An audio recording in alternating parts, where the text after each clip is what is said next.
is the Kev Baker Show.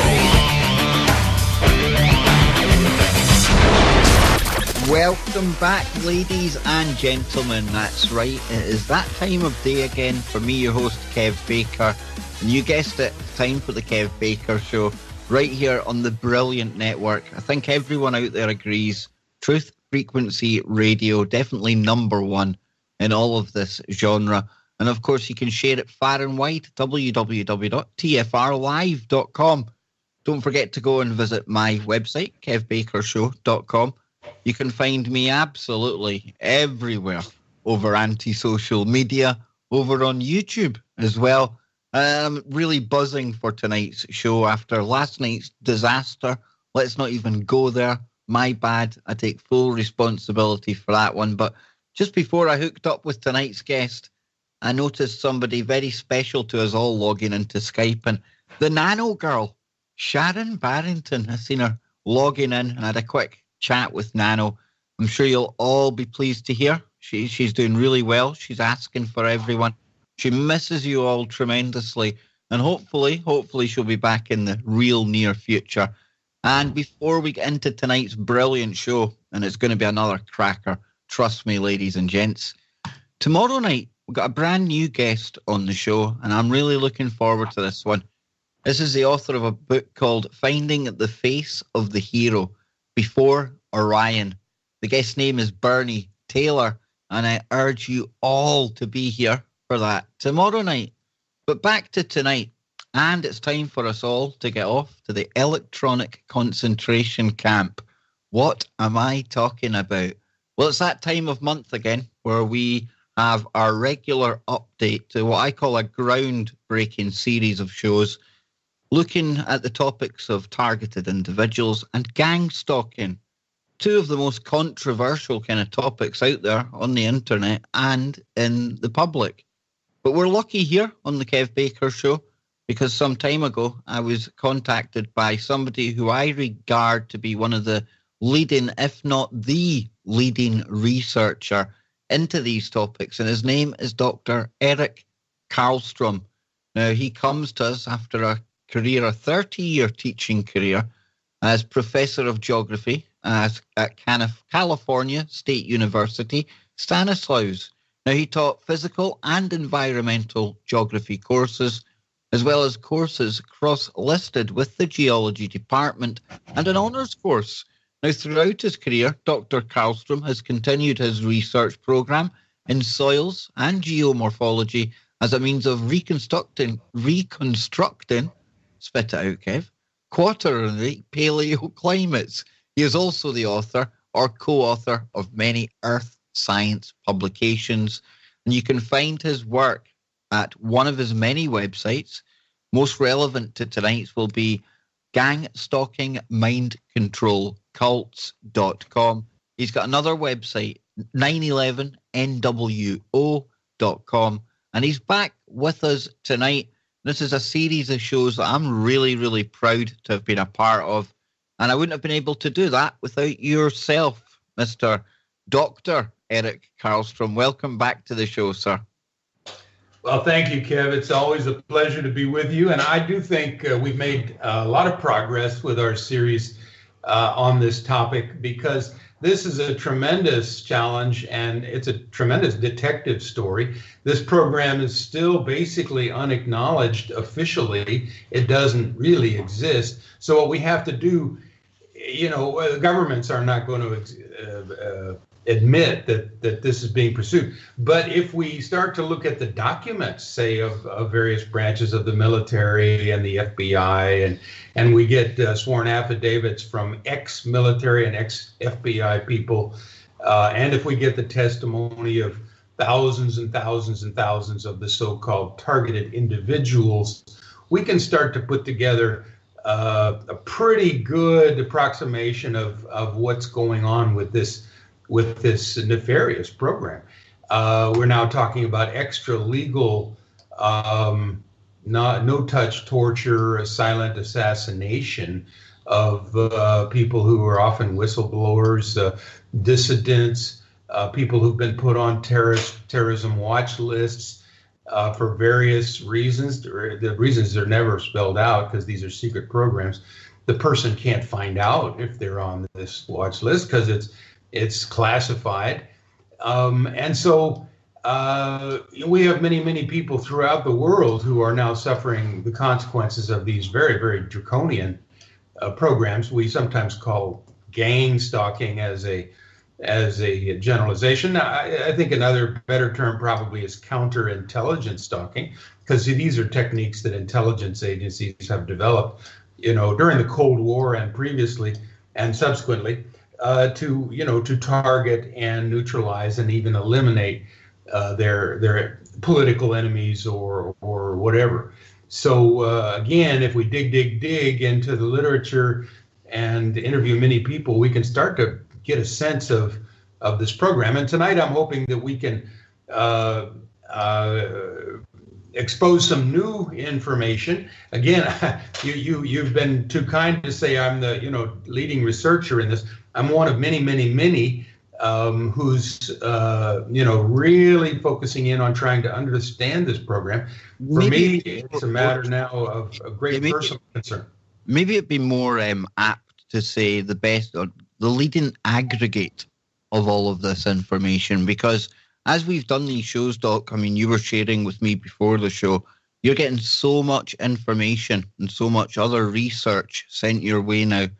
And the deeper we go down this rabbit hole, the more complex and bigger this picture gets, isn't it? And what you do is you bring together all the various strands of research out there, not only from targeted individuals, but from the documents, from the government, from other researchers as well. And that's why I find it a really critical resource when it comes to these topics. Yeah, thanks. And that is exactly correct. Even today, I've got some, I think, emails that give information that I've already loaded onto my websites that I think is probably very credible, seems to be credible, by an ex-military officer who is horrified at what his other fellow military people have been doing. He rightly calls it treason because it is a complete violation of the U.S. Constitution.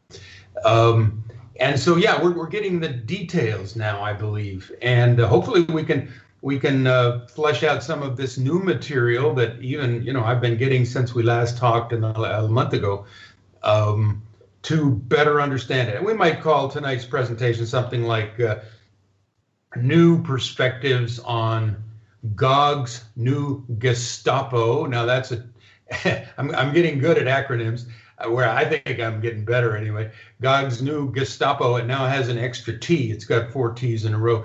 And this stands for Global Organized Gang Stalking, Neuro Warfare Groups, Electronic Surveillance, Slavery, Tracking, Targeting, Torture, and the new T is Terrorism, and PSYOPs operations, Gog's New Gestapo. And embedded in that term, we have really the smaller word, Zio-Nazi, because, of course, Gog is the biblical Antichrist system, that they refer to in the Bible.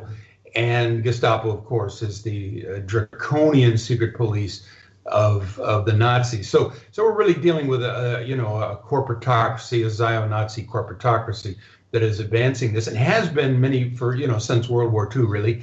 Another acronym that you mentioned is TEC, the Electronic Concentration Camp, and another one I just thought would be nice to add was GULAM, which is short for Gulag America.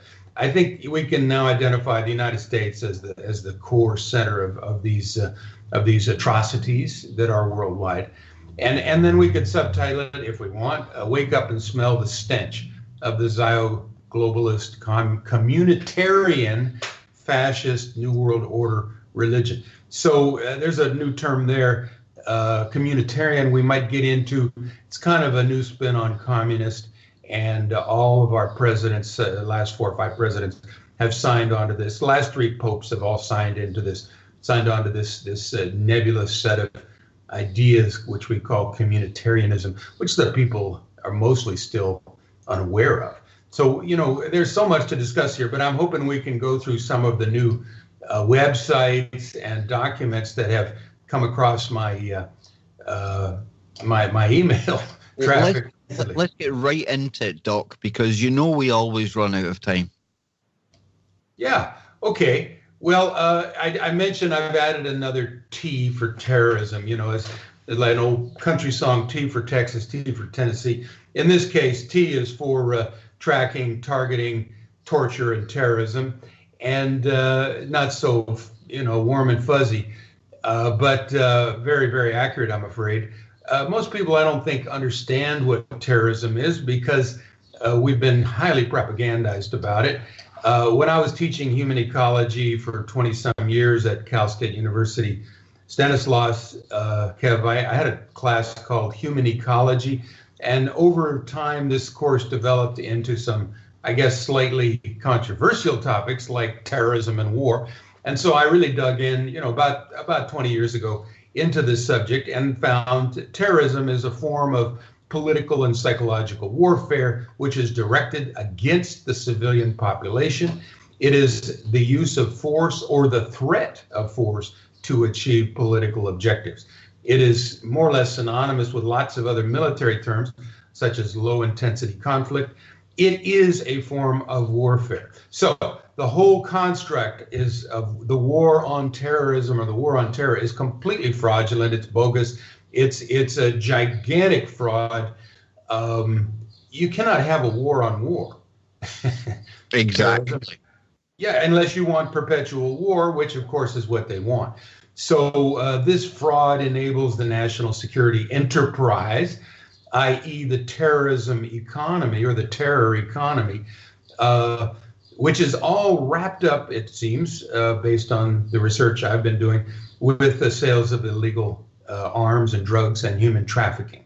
So we need to start to, again, get the correct larger perspective. We need to understand that the war on terror is a complete fraud, and yet this is one of the most lucrative areas now in which government awards, billions of dollars to private contractors and subcontractors, as well, of course, as the military. U.S. military has got a budget annually of upwards of $800 billion. It's the elephant in the room. And this is more than the next eight largest military nations in the world. That's the U.S. It is the elephant in the room. And a lot, we've talked about this in the series we've done before. So unfortunately, this terror economy, to advance it, our leaders have scrapped the U.S. Constitution. They're guilty of the highest treason. And a growing number of civilians and military intelligence and police personnel are also kind of swept up in this high treason, which is gang stalking, counterintelligence stalking, GOG's new Gestapo with 4 T's. I would refer people to my websites, 911nwo.com and gangstalkingmindcontrolcults.com. They can go to Operation 9/11, for instance, under 911nwo.com and read my lecture notes on terrorism and war to get the historical perspective. This is pre-9/11 when I wrote that. Then in 2006, I wrote an article, Operation 9/11 was an inside job and a PSYOP. This is a 2006 summary and synopsis, and I think I was 98% correct in this. There were a few areas where I would correct it now, but in general, I pretty much saw through the smoke and mirrors as early as 2002, and then I wrote this article for the 5th anniversary of 9/11. And in which I said in this article, Operation 9/11 was carried out mainly by individuals who have infiltrated the highest levels of government, military, and intelligence agencies in the U.S., as well as those of Britain, Israel, Saudi Arabia, Pakistan, and others. It involved extremely sophisticated coordination of some of the most advanced technologies available, directed energy weapons, etc. The massive cover-up of 9/11 crimes by the government media propaganda complex continues today with the major media blitz on the 5th anniversary of the event designed to mobilize popular support for war with Iran. Well, this is where we still are. Oh, they haven't gotten that war, but they've got... Yeah, I was going to say, Doc, I mean, here we are today on the precipice of what? Oh, shockeroonie, a war with Iran. Mm-hmm. All this prescripted by the neoconservative think tank Project for a New American Century in their manifesto of September 2000 called Project for a New American Century. This is a bunch of, well, it's a Jewish intellectual movement, although they don't admit it. So it's a crypto-Jewish organization, relatively small number of people, you know, including Cheney and Rumsfeld and Jeb Bush and Paul Wolfowitz and William Crystal, the co-founder, Robert Kagan, co-founder of PNEC, and a number of John Bolton, now National Security Advisor. And they've controlled the last 4 presidencies, and they certainly control Trump. So the fact that we've gone down the list of their wish list to conquer nations in the Middle East for the benefit of Israel and the oil companies is no coincidence. This is the script which the last 4 administrations have been following. And unless we wise up, this, of course, will be the script that it will continue to be followed. And of course, I mean, yeah. Trump's really pushing this forward. We've had the embassy opening in Jerusalem just recently. We've had this nuclear deal scrapped and things. And, you know, people still on the fence about Trump. That's one aspect I point to kind of indicate that he might have been the biggest swamp in the biggest monster in the swamp all along. I'm afraid this is very true. And there's some very sharp individuals. The Blackstone Intelligence Report has come out on this with a number of excellent videos exposing the connections between the Rothschilds and Trump and Netanyahu and Trump and the neocons and Trump, et cetera. There's no question. I'm no longer on the fence about Trump myself. Yeah, he is the swamp. In fact, if you look back at his deals over the past 3 or 4 decades, deeply connected with the Zionists and the Rothschild family in particular. So highly compromised, unfortunately. And a lot of people had hoped that he was going to clean up the swamp, as you say. It's not going to happen. Rather, I think we can look beyond the Democrat-Republican labels and see that, you know, the presidencies since certainly Ronald Reagan have all moved us towards this gulag America. And we've really discussed this a lot over our shows, Kev, and I'm very proud of this body of information we put out. Anyway, going back to this article I wrote in 2006, that's 12,000 years ago, 12,000. I think geologically sometimes. So also going back to this article in 2006, 5 years later, it still provides the war on terror, the justification for the entire Bush agenda, the endless war on terrorism, the shredding of the U.S. Constitution, the phony war on terrorism, actually war of terrorism itself is a pretext for global domination, which, of course, that's what the PNEC document's all about, global domination. Abroad, repeal of civil liberties at home and establishment of a global police state. Well, of course, Gog's new Gestapo is the really sharp end of the stick of the global police state that we've been discussing. Their next target of opportunities, Iran, okay. And then I say 9/11 was a psychological operation of terror against the American people and the world.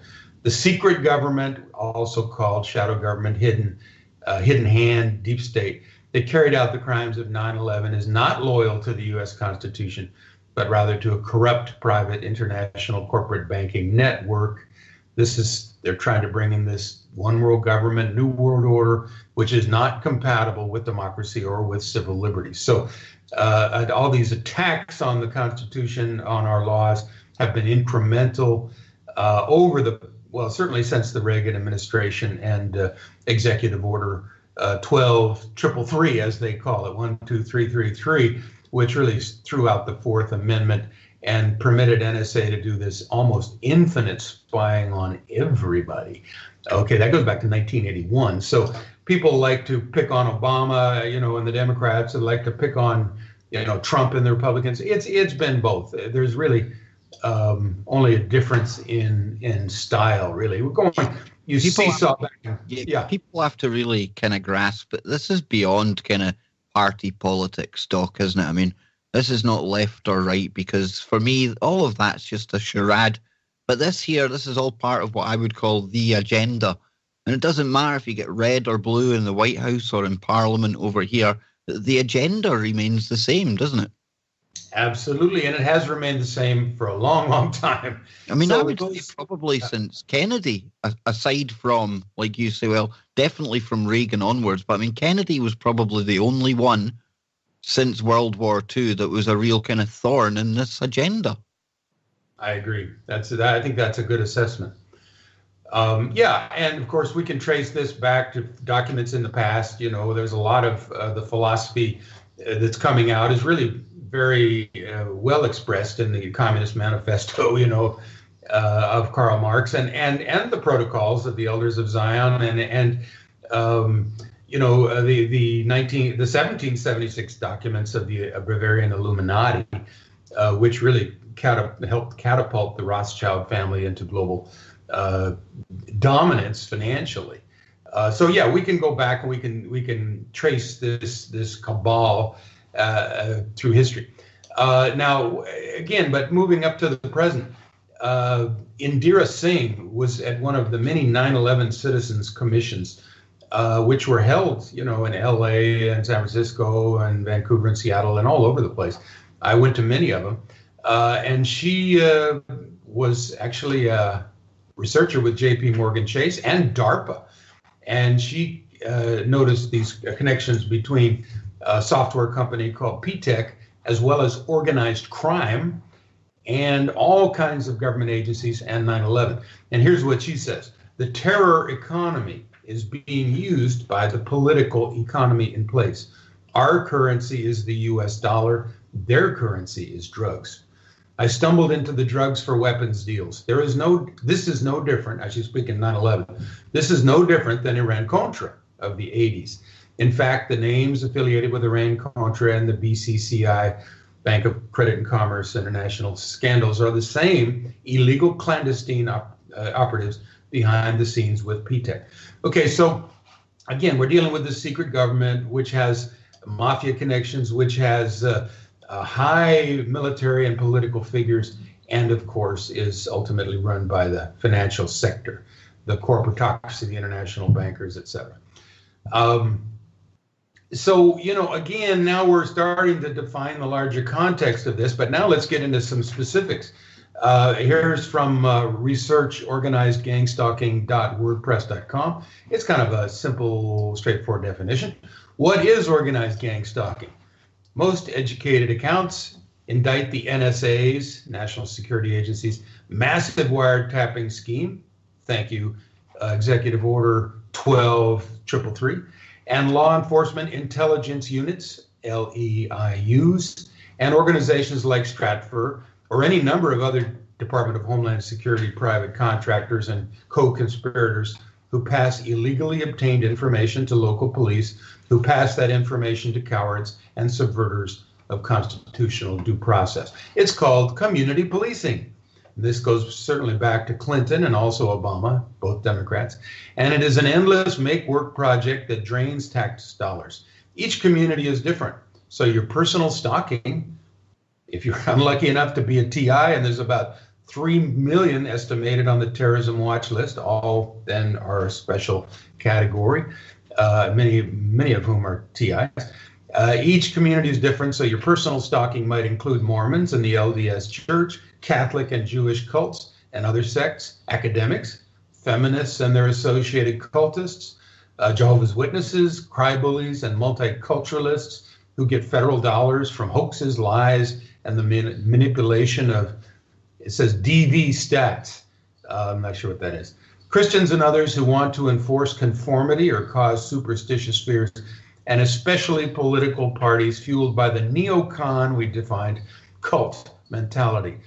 Begin tracing your stalkers here. Okay, this is researchorganizedgangstalking.wordpress.com. Arm yourself with a camera and blog it live. Start your legal research here because these are primarily civil conspiracies against your rights. So document everything and especially take names. Every single PSY or street theater is a covert operation and everyone is a criminal felony. So we have an enormous number of individuals in the United States and around the world who are doing probably many getting paid, these criminal activities that are against the laws of the respective nations, and they get away with it because they're so very, very clever about it. Avoid all talk of, this person recommends avoid all talk of directed energy weapons. I certainly don't do that. Face orbs, flat earth, and UFOs. The devil. We're right on the break. We'll be right back. Okay. More from Dr. Karlstrom. This is the Kev Baker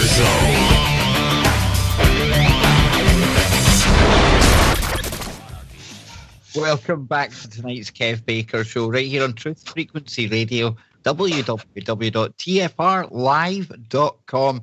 Got Dr. Eric Karlstrom back with me on the show tonight, and his website is gangstalkingmindcontrolcults.com. That's gangstalkingmindcontrolcults.com. And tonight, like I was saying in my introduction, it is back to the electronic concentration camp for all of us.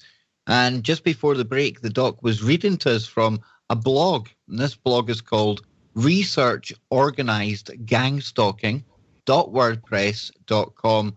And doc, as the months go by and the shows pass by, like we were saying, more and more people now starting to write about this, starting to talk about this, and all of that starting to give us a better picture on top of the one we've already been building.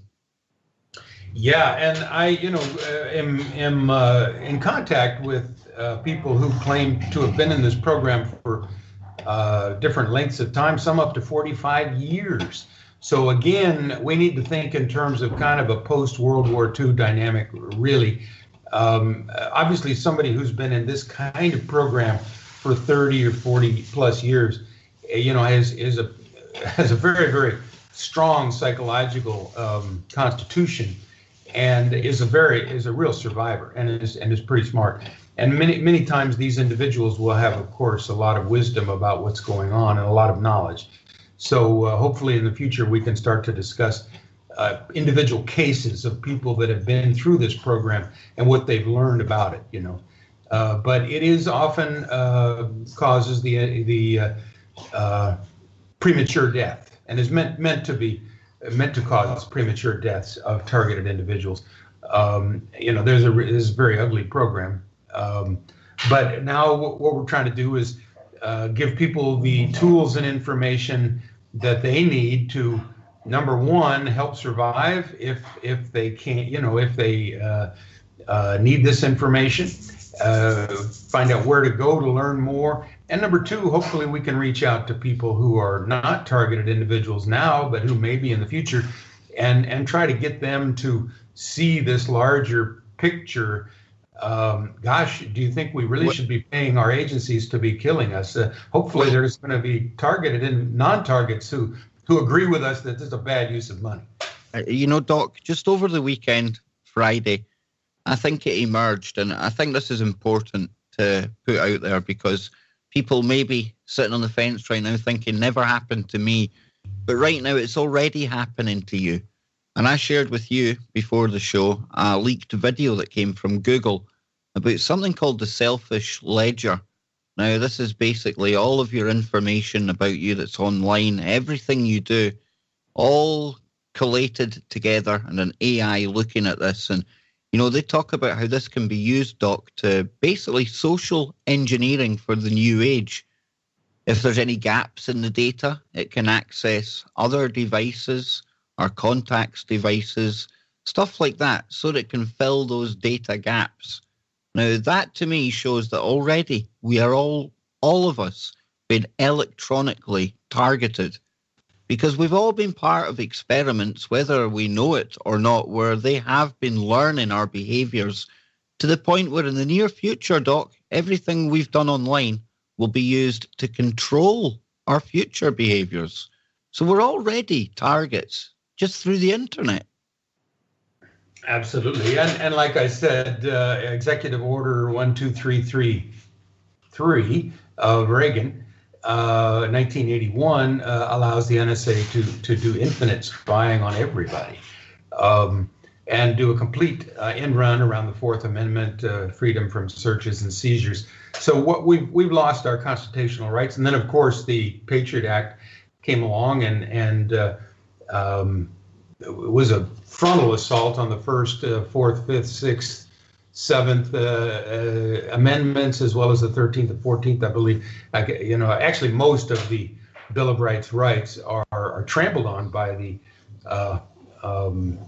USA Patriot Act of 2001, which of course was written before 9/11, but was rushed through Congress without Congress people having had the benefit of actually reading it, as is typical of the way things have been done now for quite a while. So yeah, this is all, I think, a deliberate plan to to take down the nation states, the United States in this case. But others are also being targeted. The nations are being targeted, as well as individuals within those nations. So we have a very concerted plan. It's hard not to see the connections if you've studied this for a while, and to eventually identify the cabal or loose-knit cabal of individuals that have operated to bring these things about. But going back to our little research organized gang stalking WordPress.com paragraph here, the guy's suggesting that targeted individuals document everything. They avoid all talk of directed energy weapons, space orbs, flat earth, and UFOs, the devil, and other disinformation about electronics, and stick to talk about wiretaps, DHS fusion centers, and hidden database abuses with the FBI's InfraGard, which is, a private security firm run by ex-FBI people, as the political spying nexus that has stolen our data and enabled most targeted, personalized, and local illegal electronic surveillance. So, again, I think we're starting to make some progress on how to fight back. This particular website has a guide for criminal defense lawyers and civil litigators in cases of gang stalking. I think we're starting to see some progress. And Doc, I think this website hits on something as well, because fusion centers, when I remember the one in Utah, that massive one that they were always talking about, but then it was almost as if people had stopped talking about these centers. And the thing is, they're still there, folks. They're still gathering every keystroke that you make. And what's been done with that information? Well, we started to get a glimpse again with the Google stuff, but absolutely, we need more talk about these fusion centers and what goes on in there, Doc. Yeah, Department of Homeland Security, I think, has something like 74 fusion centers in all the states and some of the major cities, where agents from various different organizations come and they interpret this quote unquote metadata that the NSA has accumulated on everybody. And then they circulate metadata of individuals they think might be potential terrorist threats or some other term. And then they put a little red check mark by it. It goes to another agent, and if he puts another check by it, then this individual's thrown into a basket of individuals then who can be placed on the terrorism watch list without ever having learned of the fact, without ever having had a chance to find out why, or ever having a chance to clear their names, if in fact there was no logical or viable reason why they're put on such a list. So we really have moved into a kind of Orwellian nightmare situation in the United States that involves many different agencies called the interagency. And it was 9/11 was carried out by the interagency. Well, this is being done by the interagency. Nobody's guilty if everybody's guilty, right? That's a good point, yeah. It is like the movie Murder on the Orient Express that was just remade, and there's 12 people who are on this train, and they've got a plan to kill this one guy, but they want to pull it off so that, the law enforcement will never figure out who did it. They all stabbed the person once. And all of them can go to bed thinking they didn't kill the individual, but collectively they killed the individual.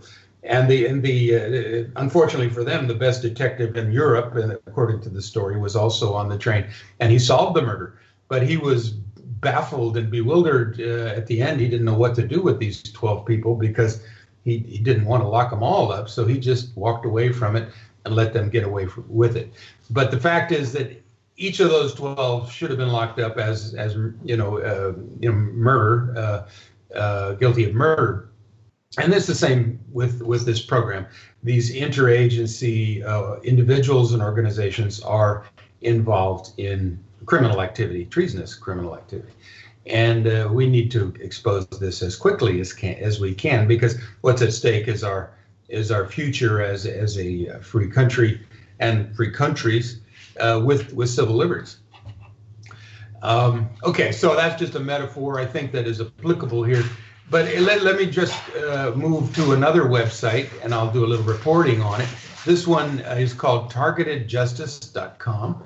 It has come to be just around the beginning of this year, 2018, and it has a number of people that I think are very credible. In fact, they've asked me to serve on the advisory board, and I've said, yeah, that sounds, you guys are doing great work. They have stories, and then they have little kind of snippets that they present once or twice or 3 times a month. January 4th, 2018, we have, and this is the bombshells, by the way, this is a bombshell snippet. We have learned that the Air Force Space Command in Colorado Springs, Colorado, is the organization that operates the satellites that are targeting individuals all over the world. If you are a targeted individual anywhere in the world, the person that pushes the button to hit you with microwaves sits at a computer desk located at Shriver Air Force Base, right outside of Colorado Springs, Colorado. The Air Force Space Command is the largest satellite operations center in the world, with more than 175 satellites under their control. If your family members are being hit with subliminal messages and turned against you, this is the organization that has their GPS coordinates and keeps track of them. Then it gives the name of the dirty dozen, 12 senior officers over the bases, which all have names and address. They're colonels and generals and majors. And he would say that, or this group would say, these individuals are guilty of the highest treason. Okay, now that's a bombshell. Then January 22nd is an announcement. Attention, targeted individuals worldwide, we need your help. Help us identify whistleblowers, Air Force personnel or contractors that work at Peterson Air Force Base and Shriver Air Force Base that are able to confirm that the U.S. Air Force is targeting civilians using microwave military weapons. Be a detective and help us do the research. LinkedIn shows 4,400 people in Colorado Springs with the keyword satellite. This is one place to look. By the way, as we discussed earlier, Kev, the Air Force was the lead agency in much of the diversionary tactics, the drills that were conducted on 9/11. Leading up to it, the 46 drills. This Air Force was the lead agency of the interagency. And on the day of September 11th, there was, in fact, a continuity of government drill in Cheyenne Mountain, right next to Colorado Springs. That is to say that in the event of martial law, this is where the continuity of government would be directed from. And so if there's never, if there's not mountains of other data to prove that 9/11 was an inside job and carried out by the interagency of the U.S. government, the fact that a drill occurred on that day in the Air Force base at Cheyenne Mountain is one more piece of conclusive evidence. Kind of wild stuff. February 6, 2018, based on statements by the FBI, and remember last time we talked about statements by ex-FBI officer Gerald Sosby, who also is a lawyer and a judge, who has some very strong words about this program, saying the FBI is doing it. It appears likely that the FBI lists all targeted individuals on the terrorism watch list as non-investigative subjects, NIS. This term can be used in FOIA requests. The Leidos Corporation in Vienna, Virginia, we talked about them. They're a subsidiary of Lockheed Martin, one of the major defense contractors, has a government contract to support these operations, which makes them potentially liable in lawsuits. The handling code for TIs is, quote, code 4 or silent hit. This tells police what to do if they encounter you. They give the information immediately to the FBI, and they're told not to give this person a ticket. Now, when I say silent hit, What does that remind you of, Kev? A silent hit. A hit. What is a hit? An assassination. There's no other way you can put it. It's a murder. Yeah, it's an assassination. As I would say to you, Doc, I mean, nowadays when I hear suicide, I want to say suicided, because I honestly think it's a new form of kind of passing away when you've been offed, but they make it look like you've done it yourself.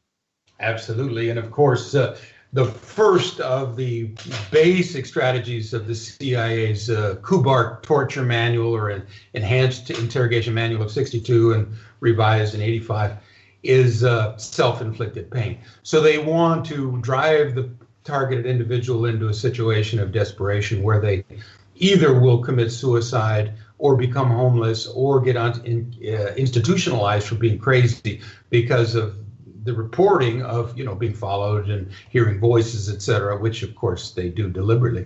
And for anyone new coming to this, I mean, this is sensational stuff. People's jaws might be hitting the floor right about now. And I think it's important, that you take the time to go and listen to the back shows as well, because it can be hard to grasp how a group of people or a shadow government even can be capable or able to do these things. But we've covered almost the spiritual aspect that's involved in all of this as well. So I urge everyone, go to my website, go to the docs, really try and take the time to put all of this together, because it starts to make more sense, Doc, if you listen to all of it as opposed to maybe just one episode now and again. Exactly. And of course, I, as a caveat, Kev, I'm learning too. We're all learning. And as I've said many times, when you become a targeted individual, as I am, nobody sends a letter to you and say, okay, now your rights have been thrown out the window. You're going to undergo active surveillance, which can include all kinds of things, house break-ins, et cetera, and targeting from satellites, et cetera. And you're not going to know about it. And many targeted individuals, I'm convinced, throughout the world, do not know what's happening to them. They know their situations, their lives are going downhill fast. They don't understand it. And in that period of 1 or 2 years of maximum confusion, they can really be damaged. So I think hopefully what we're doing here is saving some people from believing perhaps that they are crazy, because the whole system is designed to make you look crazy and to feel crazy. And again, we've talked about how this psychiatric reprisal and directed energy weapons were used in the old Soviet Union against political enemies, et cetera. And it's kind of, more of the same of COINTELPRO, of the FBI in the 50s, 60s, and 70s. So all of these kinds of programs have a long history, and the education is the very best strategy for saving yourself and others from the consequences of this very, very evil program. And but what I just said, even for the general public over here in the UK, I mean, the level of surveillance that we're under daily, if you live in an urban area, that in itself, before you actually get entered into one of these more nefarious targeting programs, I mean that should point out to anyone that basically we're living like prisoners as it is anyway, because our streets now have more CCTV cameras than even prisons do. That's right. And they have miniature cell towers that can be put on your lampposts that, look fairly unobjectionable. People don't want to live near cell towers because they're very nervous about all these electromagnetic frequencies and wavelengths that are just pinging around us. So, but they found a way around that. They can have a miniature cell tower, which can do the same thing.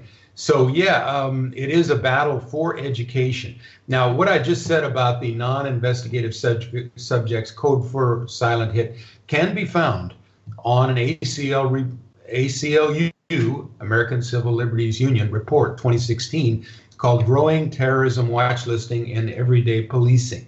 There they discuss what a silent hit is, how one is classified as a silent hit. So the Targeted Justice website that I'm reading from here is not making this stuff up. They have sources for this, and so do I. And so this is why I think it's so important for people to kind of try to get the big picture of these things that are going on simultaneously to pull us into this radical global police state of conformity and control. Okay, 14th February 2018, the Air Force Space Command and U.S. Strategic Command keep track of 1,400 active satellites and 22,000 pieces of space debris. The satellite catalog is available on the web at spacetrack.org. We want to determine if the microwave attack satellites are included in this catalog.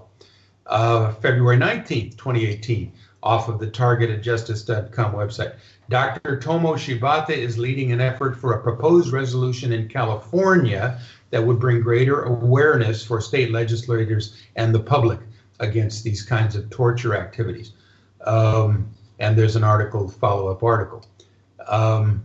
20 February 2018, targeted individuals, if you are stopped by police, tell the officer that your name might appear on the terrorist watch list as, quote, non-investigative subject, handling code for silent hit, source aclu.org. Tell him it is not correct and refer the officer to targetedjustice.com. Remind him that President Trump has stated repeatedly that the FBI is corrupt. The officer's instructions are clear. Do not detain, do not ticket. They will call the FBI and let you go. Do not argue with the officer. He does not know what is going on. Say, thank you, officer, have a nice day. But remind him again, see targetedjustice.com. This information from the police will cause many problems for the corrupt FBI. It's getting smart here. Getting tactical. 28 February 2018. Are you there, Kev?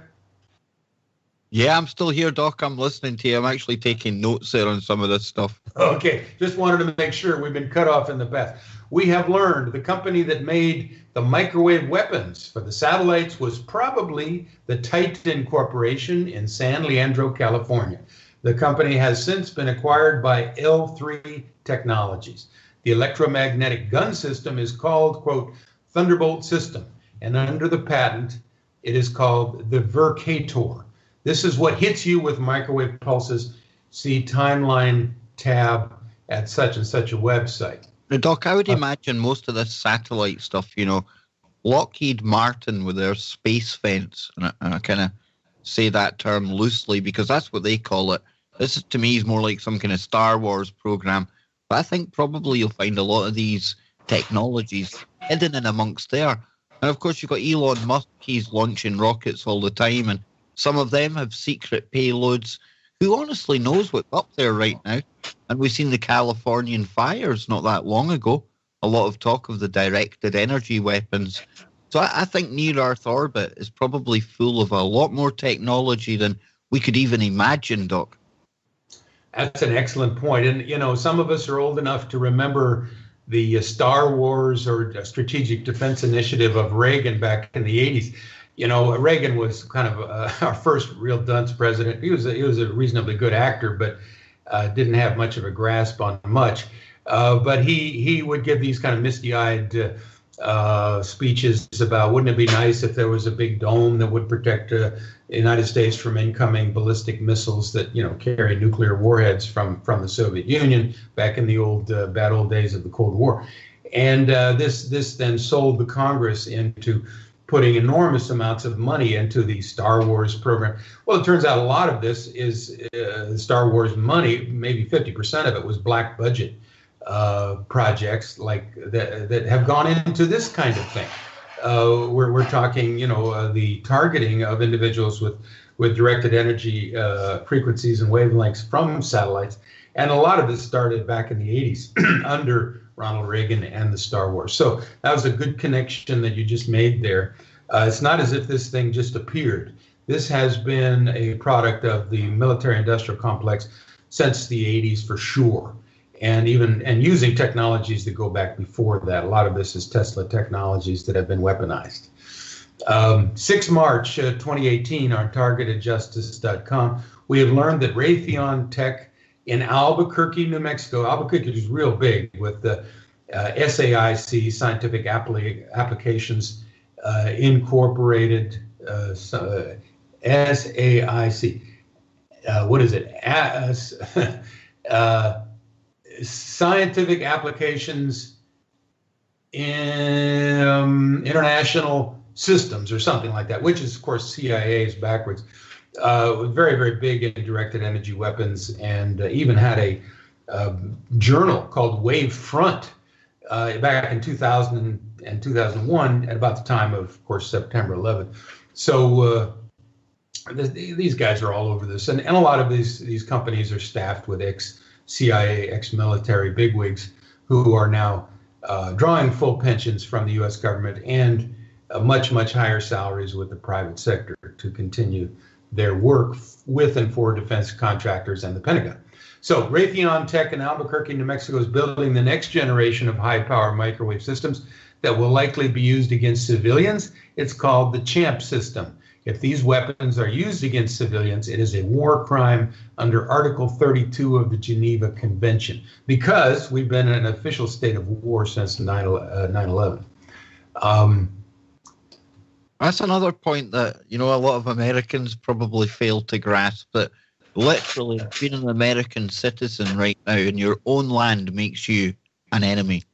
And that helps them justify all the billions that they spend on defense and keeps that military-industrial complex ticking along. And we'll be back for hour number 2 after the break with Dr. Karlstrom. Yet another amazing information download tonight. But we've still got 1 hour to go, so we'll be right back.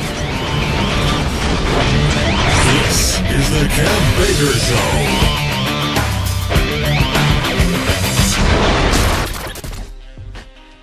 Hour number 2 right here on tonight's Kev Baker Show. Thanks very much for joining us tonight here, myself and Dr. Eric Karlstrom. The both of us really appreciate all of you tuning into this show here tonight and all the other shows we've done. And we urge all of you out there, if you have concerns about maybe being a targeted individual yourself, or, I would imagine we've probably got people on the inside of this listening as well, as will any other show that the doc goes on or any other show covering this. And if people are wanting to speak out, then please contact us. And just recently I've been contacted by somebody who used to work in the world of intelligence. I'm going through the kind of vetting process right now, but I tell you what, he's very impressed with the shows we've done, Doc. And in the near future, I'll be bringing somebody onto the show that can really add to the picture that you're painting, and even the technology that myself and Anthony Patch speak about all the time. And add to that the Google video that we played on Anthony Patch's show on Freaky Friday, the Selfish Ledger, this leaked video. It just shows how everything fits together, and all of it going towards building what, and I love this term, the electronic concentration camp. The invisible electronic concentration camp in many ways for many people, but then there's another large group of people around the globe who become targeted more so than we are on a normal basis. And this is where we come in, Doc, isn't it? And this is the kind of background to all of that we're laying out here. Well, how many shows now? Probably about 20 odd? I think we're closing in on that number. Yeah, just about 1.5 years now, Kev, and I'm very proud of these shows. As I say, no one starts out knowing all about this program. And so we've been kind of excavating through mountains of information and evidence and testimony to try to understand this. Certainly, if whistleblowers can come forward, we need that kind of information and courage because there's so much at stake. Our retirements aren't going to make much difference if we have implemented this electronic concentration camp globally, and people can no longer exercise their free will or their civil liberties. People need to step forward. And it's a topic like chemtrails, and I say chemtrails because we all share the air that we breathe. Nobody escapes the chemtrail topic, and you know what? Nobody escapes this stuff either, Doc, because the more we put out there, the further you dig. I mean, we can see how this is massive. Millions and millions of people around the globe, and like I say, even anyone on the internet, building towards that individual profile that will one day be used to target you. Right. Yeah. And, what can I say? We're hearing from people from all around the world. A lot of targeted individuals in Australia are very outspoken about this. People who refuse to give in to the psycho-civilized society, as Dr. Jose Delgado put it back in the 60s, one of the many CIA spychiatrists for the MK Ultra program. That's what we're seeing rolled out here. But we're also seeing the trashing of the contract between citizens and government, and the trashing of our constitutions. This is not tolerable. This cannot stand. This is treason. And individuals who are involved need to be called to the account, just like in 9/11. I mean, there's so many of the insiders who are still walking the streets and who are still in power. We need to somehow or another bring the public awareness to the point where this cannot continue. And education, I think, is our best bet. We're not advocating a violent response. We don't stand a chance. We are advocating the dissemination of accurate information.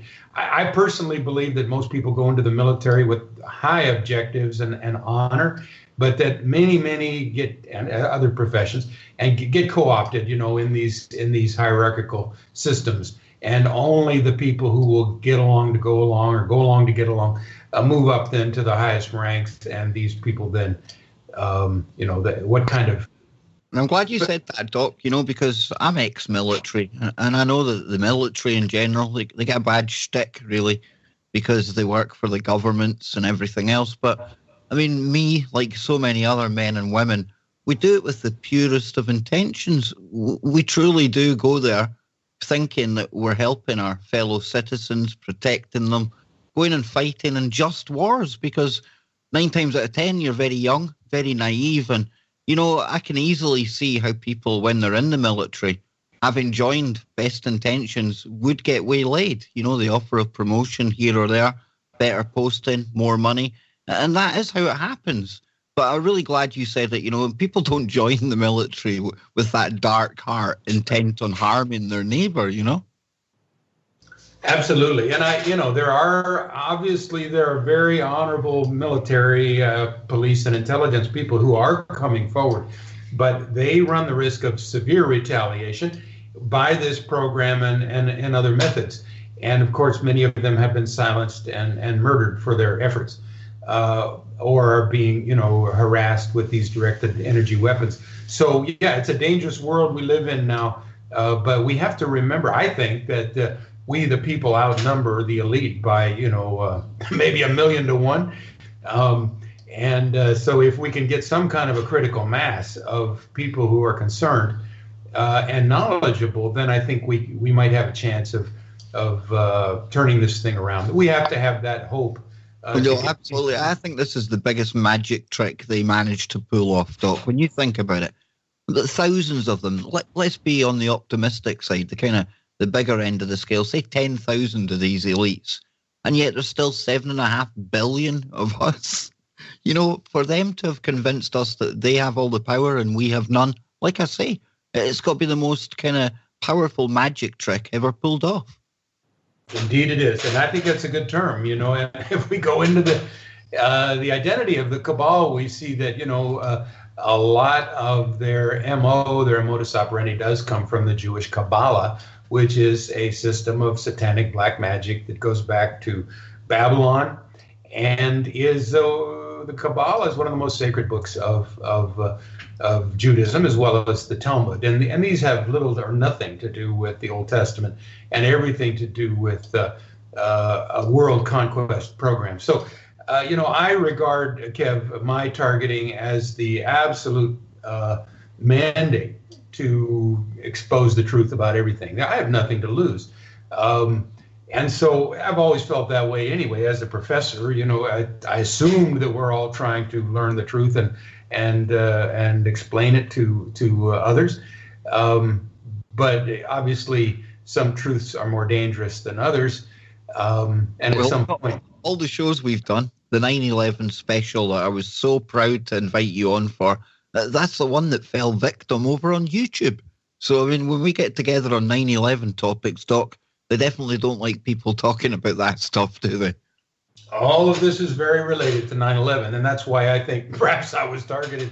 My 911nwo.com site, I was writing about this as early as 2002 and putting my name on those papers. And then through the internet, they were getting circulated. So I'm sure, somebody would have swept up that information and, put a red check somewhere on, on my data, But going back to our targetedjustice.com, I think it's worth reading a couple more entries. The 4th of April, 2018. This is kind of knowledge that we should all have. Article 32 of the Geneva Convention, which we signed on to after World War II, prohibits scientific and medical experiments and torture of civilians. The United States has been in a declared state of war since October 2001, which invokes the Geneva Conventions. For more than 30 years, the U.S. Air Force Space Command has been committing treason and war crimes against civilians. May 4th, 2018, the first whistleblower protection law was passed by the Continental Congress during the Revolutionary War in 1778.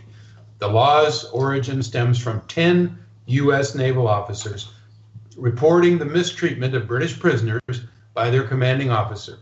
Whistleblowers are true patriots, and the founding fathers recognized this. The law declared it, quote, the duty of all persons in the service of the United States, as well as all other inhabitants thereof, to give the earliest information to Congress or any other proper authority of any misconduct, frauds, or misdemeanors committed by any officers or persons in the service of these states, which may come to their knowledge. So that makes the whistleblowers the ultimate patriots. And of course, right now, under our criminal government, whistleblowers are indeed the targets, as well as dissidents. May 9th. That should tell anyone. Again, the fact that whistleblowers aren't only not protected, they're hunted and silenced in so many ways, Doc. That should be a red flag to people who don't normally follow our kind of information, that something's gone wrong with the government. Absolutely. I regard this as a criminal cover-up, a criminal government covering its own tracks by eliminating the truth, by eliminating the truth tellers. But of course, I believe Pete Seeger said it right years ago, the folk singer, when he said, truth is like the grass. It keeps coming up through the cracks in the sidewalk. And they will try to, pour gasoline and napalm on the little grass seedlings, but I don't think they will succeed, because I think they're fighting human nature. And I think human nature is to tell the truth. May 9th, yeah. No, just a very good point, that, Doc. Yeah, it's who we are. I mean, if we're not that, what are we? If we're not the truth, then we are the lie. Well, what's that? You can't stand proudly behind that, can you? You can't stand on your own 2 feet and feel good about yourself if you are, behind all these lies. So it's how you want to sleep at night, But May 9th, 2018, Dr. Douglas Smith, MD, at the University of Pennsylvania, has examined some of the Cuban diplomats that were hit with some very strange weapons back in 2016, and determined that they were hit with directed energy weapons. Okay, that report is featured here. Now, that was the bunch of diplomats who were complaining about acoustic weapons and stuff like that, and that was quite big in the media. I remember covering that at the time, because we even briefly mentioned it, that this was like a live operation showing the kind of weapons that they do use, right? Absolutely. And of course, this has gone on for many decades. The Russians, as we mentioned in our earlier shows, Kev, the Russians would target American diplomats in Moscow during the Cold War for these kinds of tests of the electromagnetic weapons systems.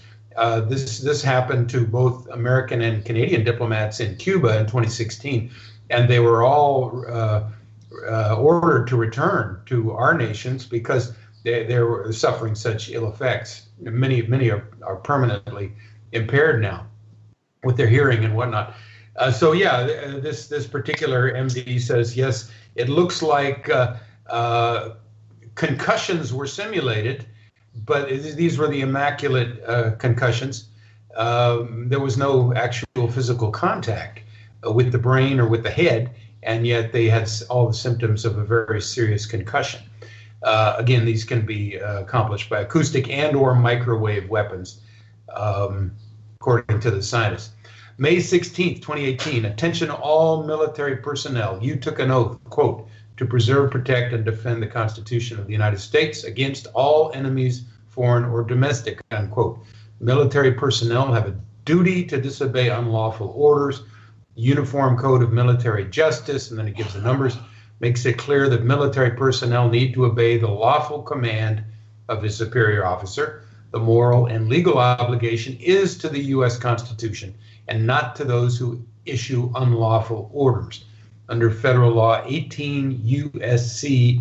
242, it is illegal for any government employee to deprive any person of the rights, privileges, or immunities secured by the U.S. Constitution. And under 18 U.S.C. 241, it is illegal to conspire to violate such rights. It is a felony punishable by up to 10 years in prison. And yet everybody on the terrorism watch list who is targeted as a Code 4 silent hit and has their civil liberties secretly taken from them,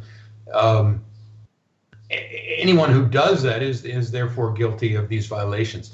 So those we're really coming down to the same argument that the Nuremberg trials dealt with. The people in Germany who were put on trial for obeying their superiors. It was decided by the winners, of course, that the good German defense was not sufficient, that by obeying orders which were, draconian or illegal, that the private or corporal or sergeant or whatever, the lower officer, is guilty of criminal conduct. Well, of course, that works both ways, doesn't it? Yeah, absolutely. And, Doc, we've seen the naval yard shooter writing my ELF weapon on the gun he used to shoot people. But, I mean, has there ever been cases of people actually taking the government or anyone to court for any of the stalking that they've been kind of put under? Yes, absolutely. In fact, if you go, there's been a number of attempts, and unfortunately, the judicial system is peppered with federal magistrate judges who, according to Gerald Sosby, ex-FBI agent and judge, these people are really kind of intertwined with a network of you scratch my back and I'll scratch your back.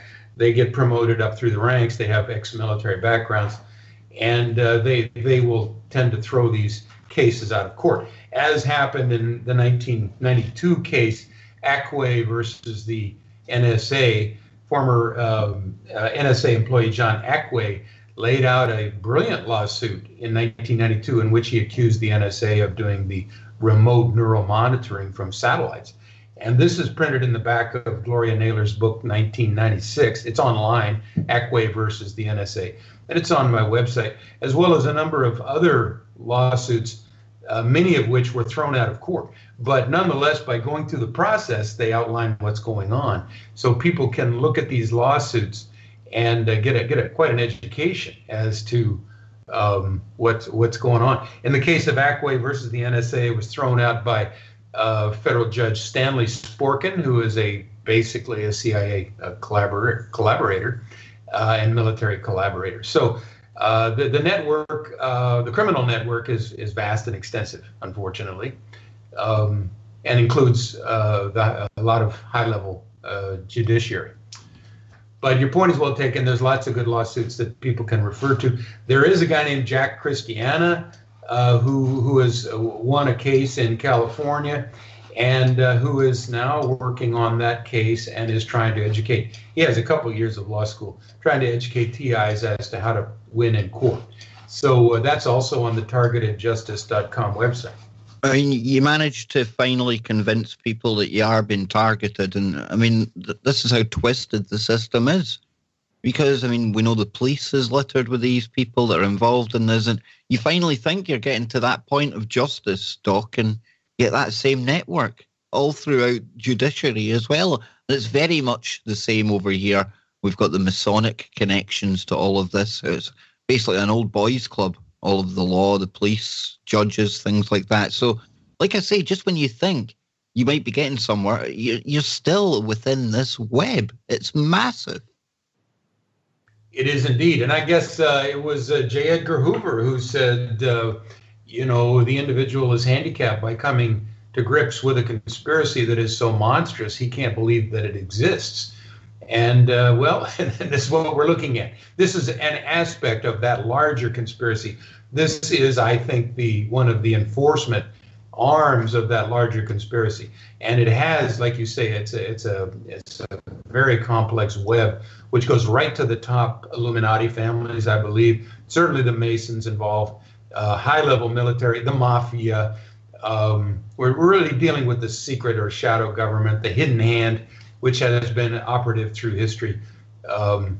Funny you say the hidden hand, because you know, the royal wedding that took over the world at the weekend, Harry, one of that family, one of these ruling bloodlines, a lot of pictures, Doc, showed him with literally the hidden hand, because he had it tucked inside his tunic, inside his jacket. And of course, if you look into Freemasonic kind of symbolism, you'll see straight away where that comes from. And even the place where they got married, the whole world tuned into this massive event, Doc. And not many people realised that this was the home of the Order of the Garter, one of the most powerful kind of Masonic organisations in the UK, if not the world. And again, all of it interconnects into this massive web that we're weaving. Well, not we're weaving, but we're trying to navigate. Yeah, and it is daunting to say the least. But, you know, in your position, of course, you have the opportunity of talking to many people who've done a lot of work. So your learning curve has about as steep as anybody's probably on the planet. Meeting all these different people, so you can get the overview of these very, very complex relationships. You know, I think only now, after like 920 episodes, Doc, do I truly appreciate what you're saying there. And even Anthony Patch has said that to me on and off air. It really does give me a unique position, because I'm able to remember little factoids from all of the guests that come on. And it proves so helpful, because they might seem like diverse topics, totally polarized guests. They'll have nothing in common. But from one show to the other, you know, there's going to be something that connects them. And again, this all adds into this big web. I am really appreciative of somebody like you who does all of this research on the one topic, Doc, because being a host, I need people like you to come to the table, to share that with the larger audience, and so that I can take the common threads from that and then link it to the next show. Oh, it's a complex kind of world we live in, isn't it? Yeah, and of course, the word rabbit hole comes up. Oh, indeed. And yeah, it is a very deep rabbit hole. There have been various times when I thought I'd hit the bottom of it, and found out it probably goes deeper than what I thought. But yeah, it is very complex. But you see it through history as the hidden hand, and we've talked about movies showing this. And one of the movies that that kind of comes to my mind is a movie called The Skulls, which of course is a reference to the Yale fraternity Skull and Bones, which the last three generations of Bush presidents, Prescott Bush, George H.W. Bush, and George W. Bush were all members of the Yale Skull and Bones. This is also known as the Order of Death, which is the American branch of the Illuminati Order of Death. And it actually does probably derive from the Illuminati. And yeah, this is America's secret establishment, according to Anthony Sutton in his book, America's Secret Establishment, An Introduction to the Order of Skull and Bones. So reading this book helped me a lot to see how the structure of the system operates. But yes, it has its tentacles in virtually all fields. That was kind of weird, Doc. You were talking about the Skull and Bones there. I'm watching the clock until the break, and you guessed it. It was at 3:22.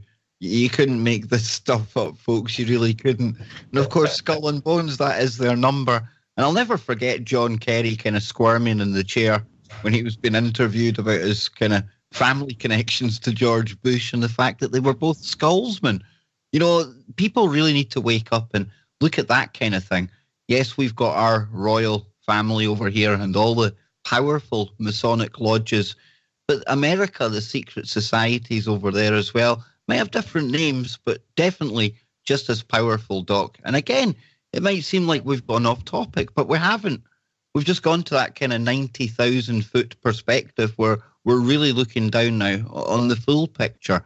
And people better believe it. The same cabal, they're at the top of all of this. Yeah, it's like you have a telephoto lens, you know, and you can pull back and get the wide angle view, the big picture, and then you can twist the lens, and then you can get a narrower and narrower focus.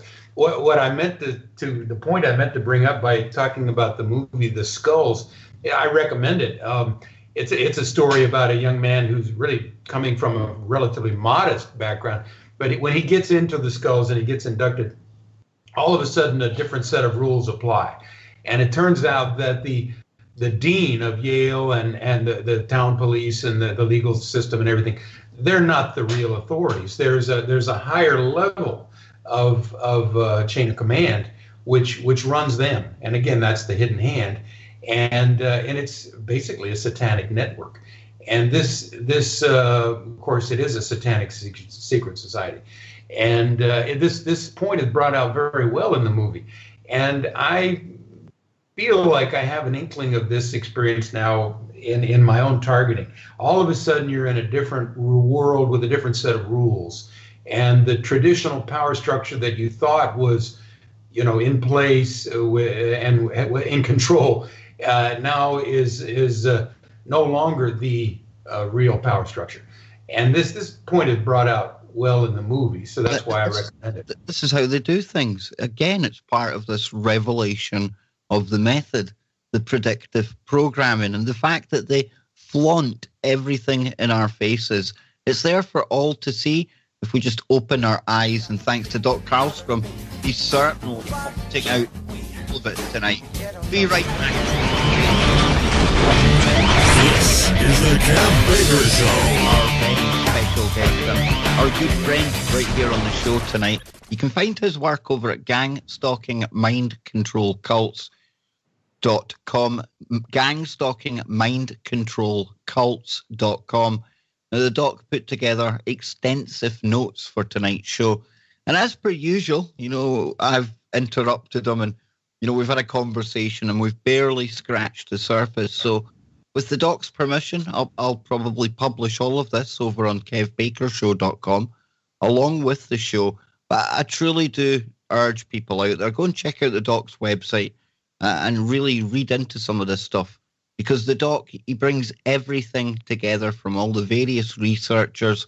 He gives the links to stuff, which I like as well. Always tell people, don't take our word for stuff. Go and see where we get it from.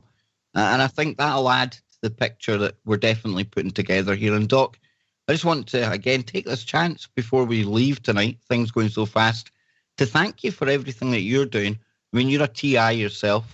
But so many TIs out there and people who maybe didn't know what was going on are benefiting from the fact that you're pulling all of these resources together. So in amongst all of the hate that people on the internet take, I want to thank you on behalf of them and my audience for doing what you do, man. Well, thanks, Kev. And, you know, it's an honor in kind of a strange way. I consider it to be my main focus now. I'm retired as a geography professor, and obviously, you know, I'm struggling to learn new material in different fields. You know, getting into things like transhumanism and artificial intelligence and directed energy weapons. It's quite an education. I would say targeted individuals who don't succumb are forced into learning a lot very quickly in order to survive. And my heart goes out to those who are being tortured, being used as non-consensual experimentees, being, you know, directed energy weapons, frequencies being tested on them, the mind control programs being tested on them, their brains being invaded with voice to skull and or SSS, silent subliminal sound messages, et cetera, et cetera. The whole world is like a laboratory now, Doc. We're all the subjects. We're all the kind of rats in the maze. Yes, exactly. And of course, if one reads about the history of the CIA's MK Ultra mind control programs going back to the 50s and 60s and 70s, and I think ongoing, one realizes that most of this research is conducted at top universities by our top psychology, neuroscience, cognitive researchers. And this is a connection between lots of Pentagon grant money and the transhumanist agenda of our ruling elite. All of these things are kind of coming together in this program, which I think has many threads. There's many different kinds of torture that are being inflicted upon targeted individuals, and it's not all the same. So, again, we've got our work cut out for us, but we have some very good people working on this. The targetedjustice.com group includes some top people, I think, ex-military people, Stanford-educated people, one of whom is Richard Lighthouse, who I quote in some of the posts on my website, and who I just got today an email from this individual who has a military background as well as a physics and engineering background. And some of the comments I've read previously would be his comments. He's put out a number of free ebooks on these topics. He's got a new one called Satellites and Weapons of the Air Force Space Command.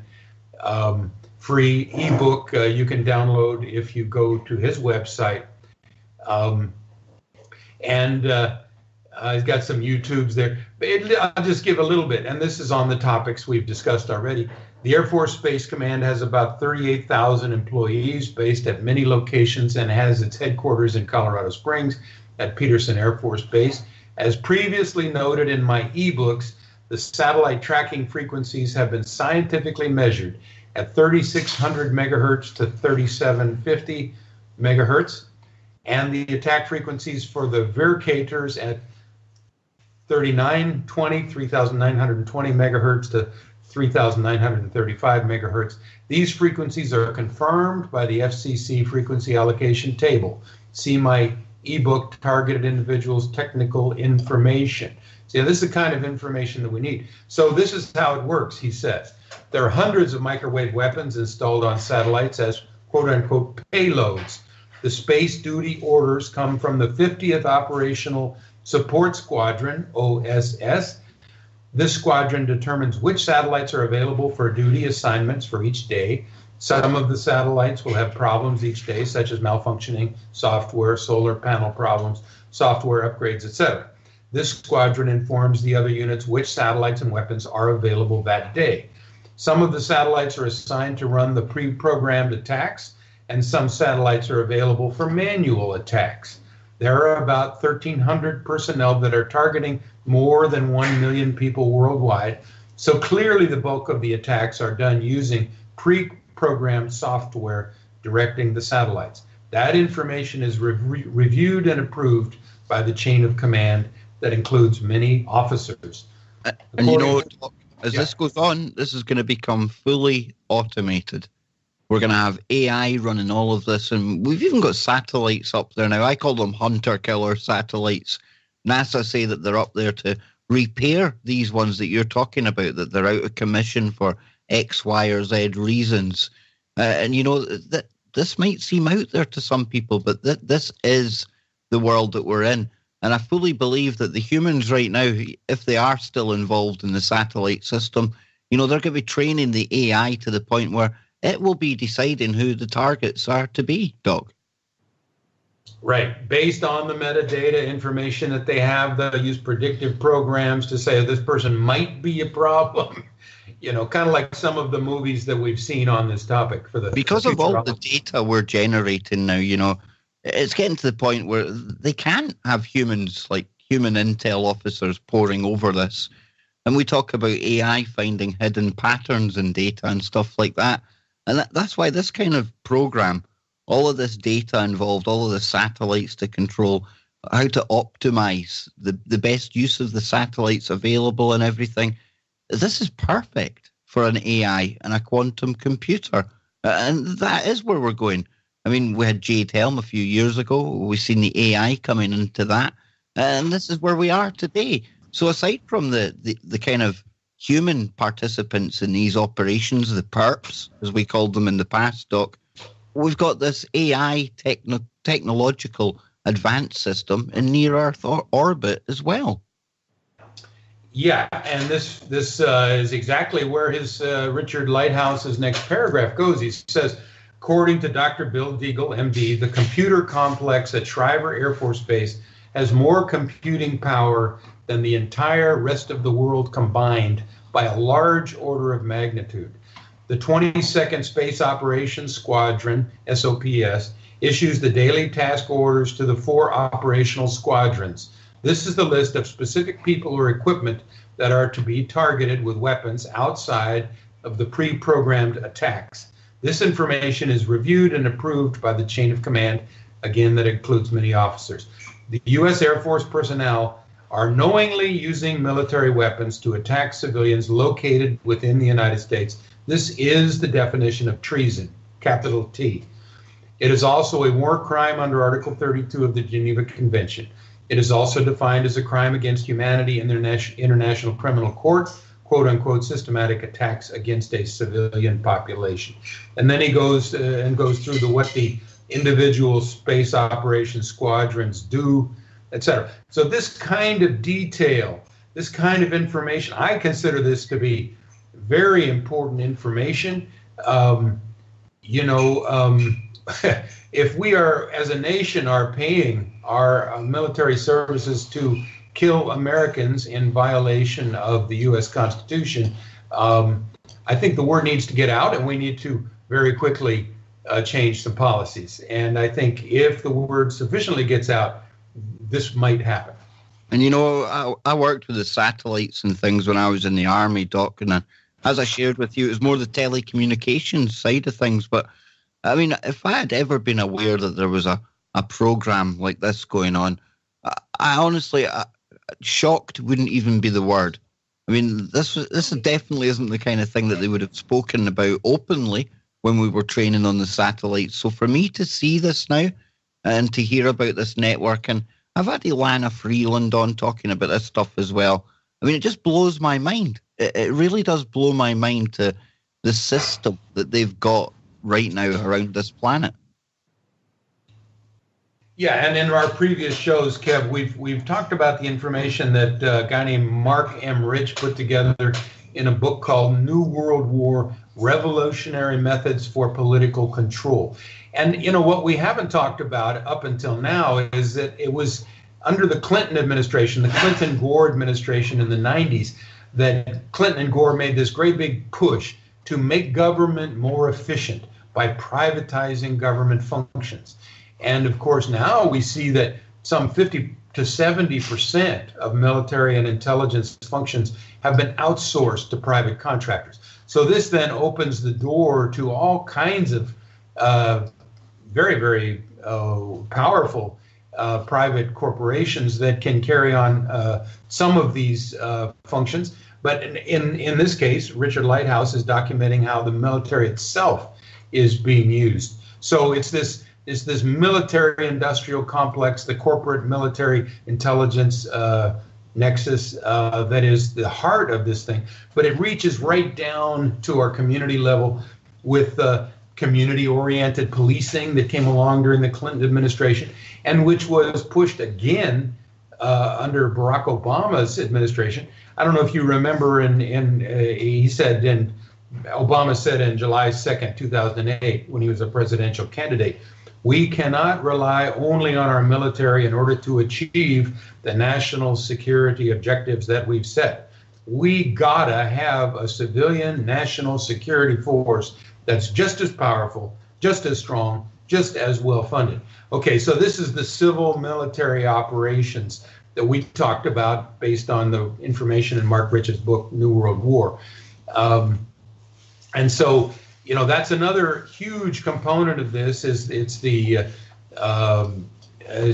neighborhood watch and the local vigilantes who think that they're helping defeat the bad guys when they, see something and say something to local neighborhood watch, and that information goes to the local cops, then goes to the fusion centers, the Department of Homeland Security, and pretty soon, now we have generated 3 million names on the terrorism watch list, and these then can be subject to quote-unquote active surveillance, which means a whole series of very invasive and electronic kinds of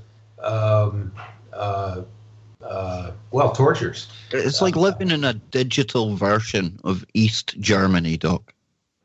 Yeah, exactly. And of course, that was a hellacious situation with the East German Stasi police, in which 1 out of 6 civilians was enlisted to be part of the state security apparatus. That people would rat out each other's neighbors and in cooperation with the state security, create a hell on earth. This is now rapidly coming to pass in throughout the world. And of course, when Obama is calling for this private civilian national security force, he's calling for essentially what the Romans had with the Praetorian Guard and what Hitler had with the brown shirts, the SS. Well said.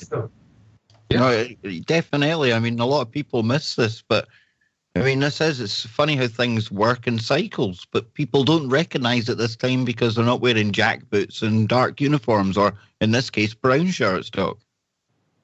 Right. But again, these are modeled after their predecessors, like the East German Stasi, the Nazi Gestapo, the Soviet Cheka and KGB, et cetera. They run tests of everything, like you say, with Jade Helm 2015, 2016, in which they had aspirations of controlling the human domain with artificial intelligence. These are gigantic assaults on the civil liberties of the citizens of the world. Absolutely, Doc. Now we've got about 10 minutes left, so I'll let you go. Where do you want to go now? You want to go back to the article, or where should we go? Well, so in the last 10 minutes, I'd like to talk a little bit about this thing that most people haven't heard of. I mentioned earlier, called communitarianism. Communitarianism, Obama was, as a young man organizer who would have read all the revolutionary works of Saul Alinsky to, basically create a revolution in the country through revolutionary methods. Obama was the ultimate communitarian. So when he's talking about these community national security forces, he wants to enforce the will of the community over the will of the individual.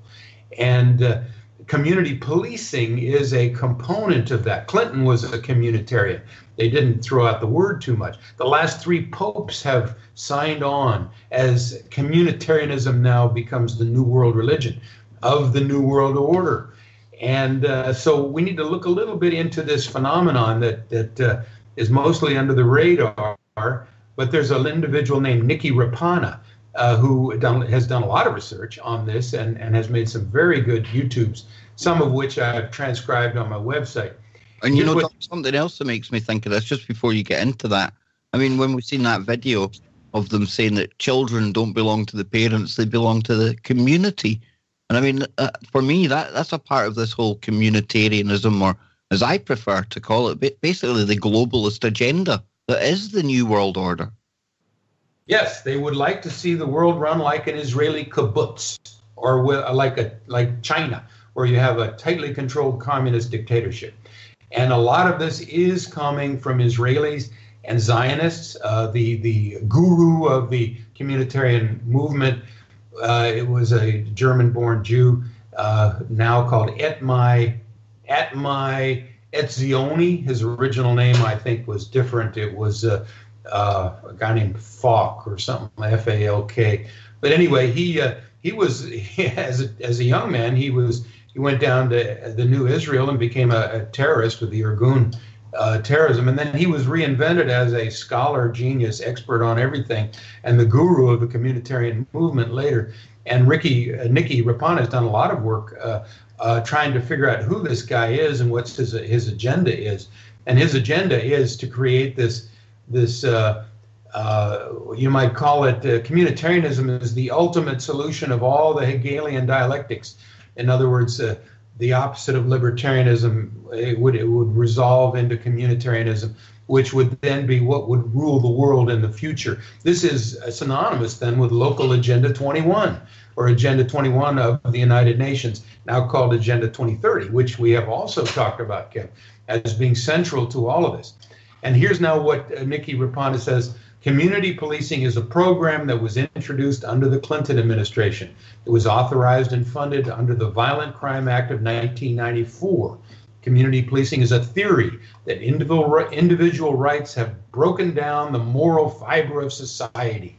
It's a hodgepodge of every ideology and every religion on the planet, pretty much. There's a piece of everything in there. They're trying to make a fair and a just world for everyone, but for no one in particular. And what, of course, that means is it's a fair and a just world for the Soviets that dictate now what's going to happen. Basically, what the law does at the national and international level is protect global trading rights over national and local businesses.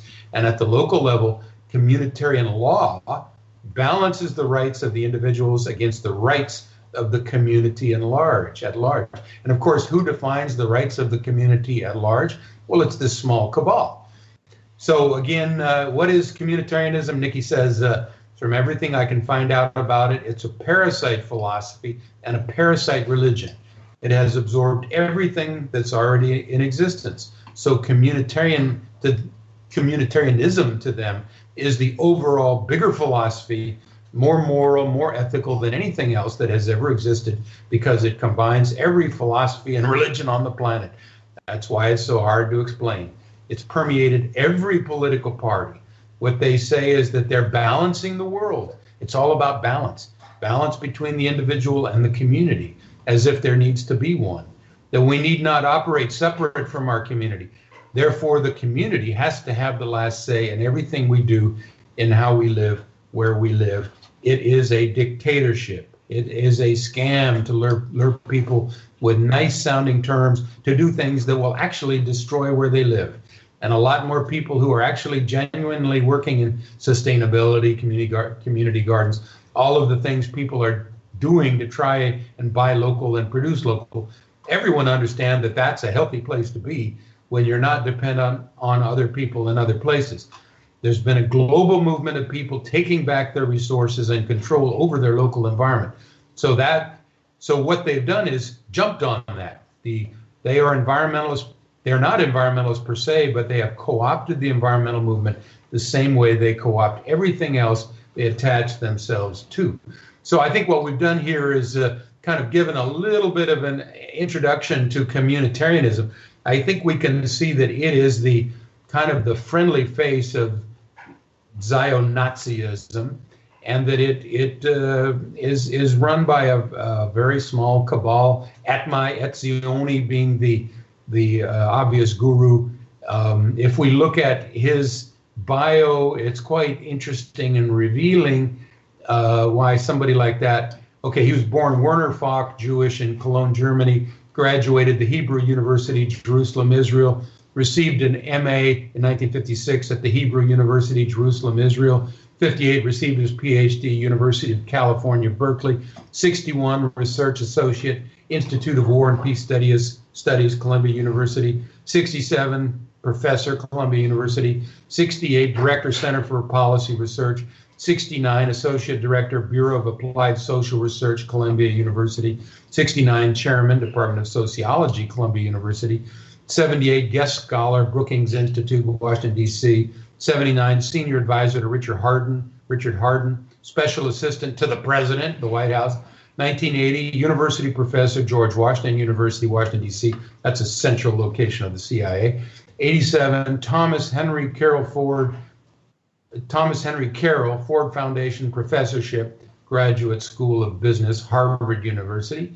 89, founding president, International Society for the Advancement of Socioeconomics, 94 President, American Sociological Association, 96 Visiting Scholar in Sociology, Harvard University, and he is head of the Communitarian Network, a global Communitarian network. And you see him on the news.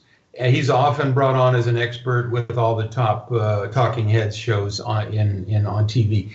So again, you have to look deep at the cabal that is behind these threads, and you will see these threads trace back to certain individuals that are advancing certain interests. I call them Zion Nazis, but communitarian now is a word that we need to come to grips with, because it has a lot to do with community policing, which has a lot to do with gang stalking. And now the military and the civilian sectors are involved in enforcing the rules of, quote unquote, the community.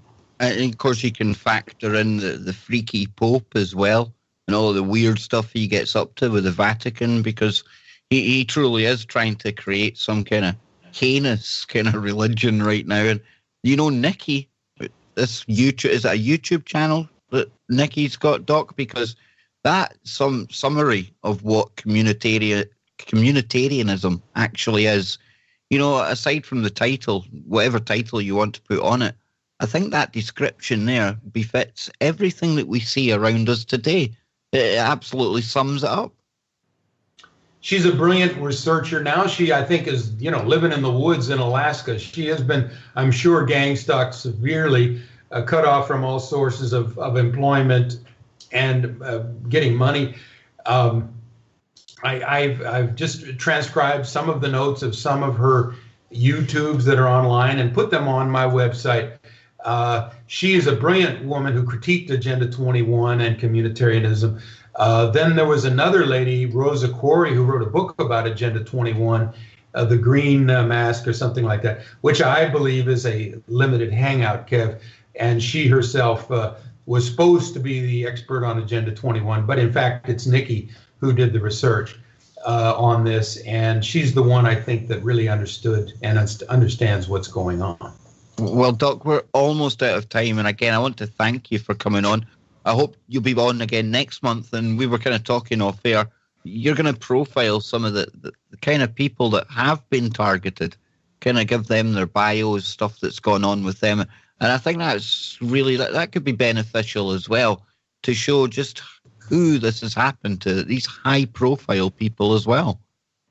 Yeah, I think that's a good idea to pursue that. It puts maybe more of a human face on it, to see what kind of individual has had to fight these systems, and many of which are now fighting it. It gives us an idea of what's happening. So yeah, let's look forward to that. And even some of the more famous kind of suicided cases out there as well, because these are characters, whistleblowers, brave people who have fallen victim to this same system that we're talking about.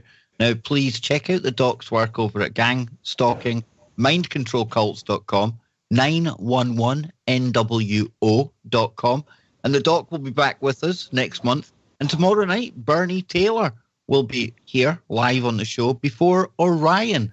This is going to be brilliant stuff. Thank you all for tuning in yet again. Remember to stay tuned. Coming up after the break, we've got Phoenix Rising Radio. Until next time, keep it real wherever you are. Make it TFR. Then touch that dial.